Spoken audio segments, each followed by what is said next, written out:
Welcome to the Garcia Podcast. On today's episode, we have Michael, who's running for president for COMSOC 27. Today, we're going to be talking about our experience at Queens, which leads me to my first question. Michael, as a student at Queens Commerce, have you ever felt discriminated against? No, I have never, in recent memory, felt discriminated against while at Queens. And I think a big reason for that is because it's a lot easier for me to just make friends with people. And when you're friends with people, they're less prone to discriminate against you. Well, that's the definition of a friend, hopefully, right? And so my skill to be able to personalize with people and being confident with that makes me someone who's not too prone to discrimination. Okay. So yeah, I've not experienced much discrimination. No, not really. So that's because you're saying because you're social and you like talking to people, like getting to know people? Yes, I like talking to people. But would you say for someone that's maybe an international student or maybe someone that's not as outgoing, would they feel discriminated against, or would they feel like they didn't belong at Queens Commerce if they came to Queens Commerce? Okay, yeah, I definitely think so, because international students, there's a big gap, I think, that they have to fill. As in, big gap, literally, coming from wherever in the world to Canada, and such a cultural and language barrier they have to overcome. And they have to talk to these new people, right? So you have to make them friendly to these people. Otherwise, they'll get discriminated against. So there's a big gap to fill there, and they will get discriminated against if they can't. So much more prone, I'd say, to feeling discriminated against. So like, it's unfortunate in that aspect. It's not something I can completely empathize with because I haven't moved from a different country. I've lived here for so long in my life.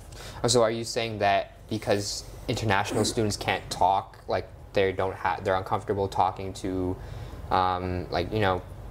talking to people like from Canada or from Toronto, that they would more likely feel discriminated against?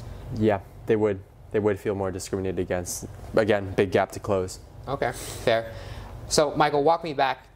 It's grade 12U, right? You're applying to all these business universities. Why did you specifically choose Queens Commerce? Out of all the universities you could have chosen, you could have chose Western Ivey. Western? Obviously Never. Queens is better, but like you could have chose Western Ivey, you could have chosen McGill, you could have chose UFT. Yeah, why did you decide on Queens? Okay, UFT I didn't apply for. I applied for, full disclosure, Western Ivey, McGill, Western, Laurier, and Queens. I made it into all of them. Subtle brag. So Western and Queens immediately narrowed down top two choices because of the prestige. And that sounds like a petty reason, but here's my non-petty reason. I think what I value a lot is that people are there to make me a better person, like people to grow from. And so Western and Queens applications, they had a lot of personal experience, asking for personal experiences, especially Queens, the essays. They had to ask a lot about personal experiences like introspection. And along with that prestige factor, I really thought that people here, and it comes true, that people here would be really great people to learn from. I do agree with that, yeah, 100%. Completely. So why did you ultimately choose Queens over Western? Yeah, though? I guess that's a big question because Walk Western, right? Yeah, so Walk Western, that's the reason why I chose. No, it isn't. Less petty than that. Western is a 2+2 program, which basically means 2 years you spend without all those people I literally talked about that would have been really cool to hang out with. It feels a little bit complaining, but yet can't really talk to those people too much. And then even the people I do make great friends with, got to move on, a lot of them. So I just want to stick with like the same people and be able to develop relationships with other people over 4 years as opposed to 2, and then it's really tough to. I think that's fair because at Western, right, with the 2+2 program, not all of your friends are going to make it to Ivey HBA. I didn't think about that. Yes, that too. So not all of your friends are going to make it to Ivey HBA, but whereas at Queens, right, once you get into Queens, you're at Queens, it's all 4 years, all for business, and you can stick with your same friends. Yeah. Well, that's a fair choice. So Michael, you're currently a first-year student at Queens Commerce, right? Was Queens Commerce everything you expected it to be when you were in grade 12? Was it everything you expected it to be now that you're actually a Queens Commerce student? Okay, so my conception of Queens when I was in grade 12, big partier school. Okay. And then, as I said, and why I chose Queens over Walk Western, is that a lot of people, or not over Walk Western, but a lot of people were going to be really helpful, really introspective, cool people to hang out with. Both predictions come true. One unfortunate, one great.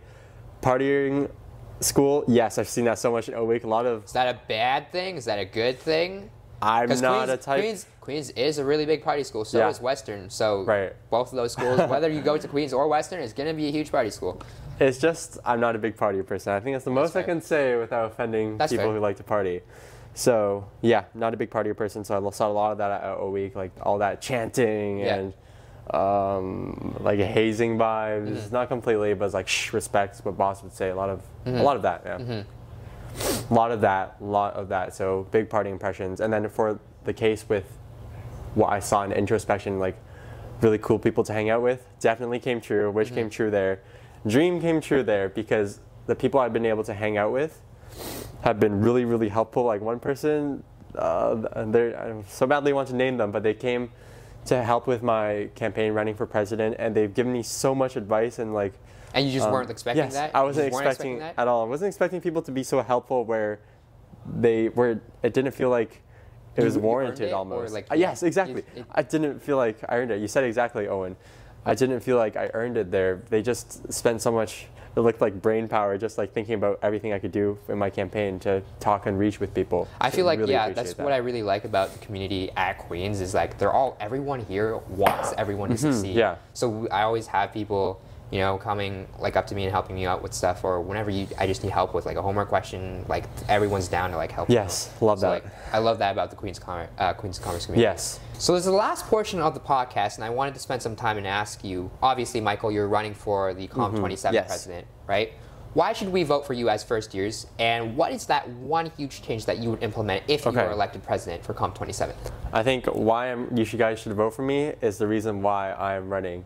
Because that'll really showcase my passion, right? So it really fits my personality in the sense that I came into commerce wanting freedom and open-endedness, and that's what the role is about. Like you get to implement the changes that you believe the student body will benefit from talking with the student body about it. Very open-ended as opposed to being told what to do. Right. That's something that's so important to me to be able to do that. And in Queen's Commerce, the reason why I came into the program was because I wanted that aspect of freedom. I guess you get that in all of your university, but Queen's Commerce especially, because you get a lot of free time to like be able to think for yourself how to use that free time, right?